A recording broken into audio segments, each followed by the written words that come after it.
哦，你看这乌鱼子，它的颜色不是深红，对不对？而且它也大。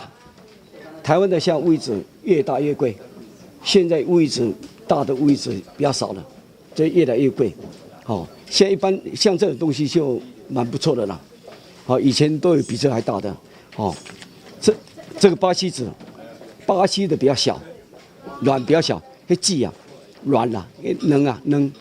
乌鱼子是那个它卵去做成的嘛，能背起来去拍做乌鱼子，它卵要成熟，它大了就比较好。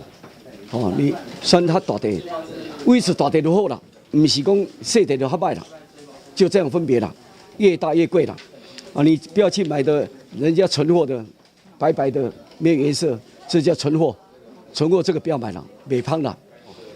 这乌鱼子你要选择，你也要做法。你做呢，你一定要用米酒给它擦一下，那上面有一层膜，给它剥掉。剥掉的时候，你再去煎，不要煎太久。你煎太久，吃起来茶。哦，你煎表面上有一层那个胶质，这样一点点这样就可以。哦，你就切一切，不要乌鱼子厚一点比较好吃了。你切太薄没有味道。切稍微厚一点，0.2公分还可以了，哦，配白萝卜或水梨、蒜苗，这样就 OK 了。很简单，做法很简单。